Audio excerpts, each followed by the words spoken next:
Case চলছে, মনে রাখবেন। আমি চাই না আপনাদের কোনো ক্ষতি হোক।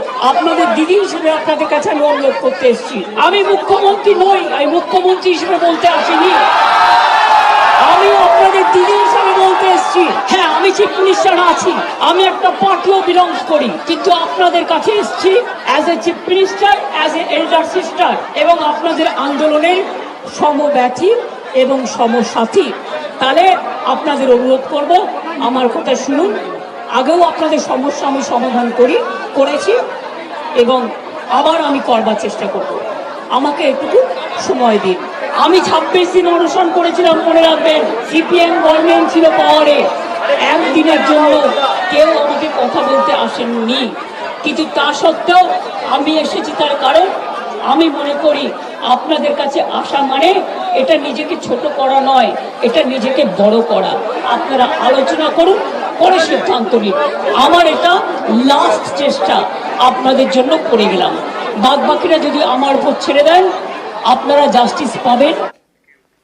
ঝড় বৃষ্টি মাথায় নিয়ে আন্দোলনকারীরা ধর্ণা চালাচ্ছেন, অবস্থান করছেন। তাদের এই অবস্থানকে, এই আন্দোলনকে কুর্নিশ জানিয়েছেন মমতা বন্দ্যোপাধ্যায়। বলেছেন রাতের পর রাত তিনিও ঘুমোতে পারছেন না, তিনিও কষ্ট পাচ্ছেন, এভাবে কষ্ট করছেন জুনিয়র চিকিৎসকরা।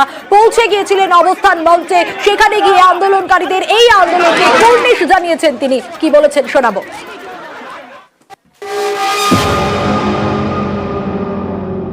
আমার সেফটি সিকিউরিটির বারণ থাকা সত্ত্বেও আমি নিজে আপনাদের এখানে ছুটে এসেছি। তার কারণ আমি আপনাদের আন্দোলনকে কুর্নিশ জানাই। আমি নিজে স্টুডেন্ট মুভমেন্ট থেকে উঠে আসা লোক, আমি নিজেও অনেক সাফার করেছি জীবনে। আমার পোস্টটা বড় কথা নয়, মানুষের পোস্টটাই বড় কথা। কাল সারা রাত ঝড় জল হয়েছে, আপনারা যখন কষ্ট পেয়েছেন আমিও সারা রাত ঘুমোতে পারিনি, আমারও কষ্ট হয়েছে।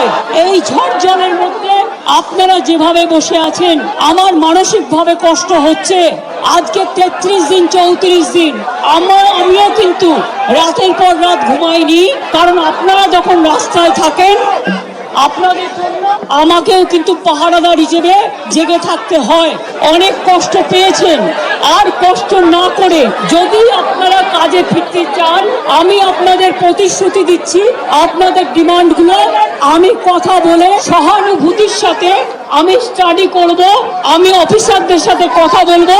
যদি কেউ দোষী হয় তিনি নিশ্চয়ই শাস্তি পাবেন।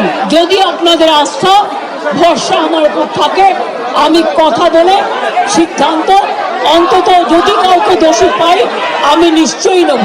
অনেক মানুষও মারা যাচ্ছে, আপনারা প্লিজ দয়া করে, আপনারা আমাদেরই ঘরের ভাই বোন, আপনারা কাজে যোগদান করুন এবং আমি বলতে পারি আপনাদের প্রতি আমি কোনো অবিচার করব না।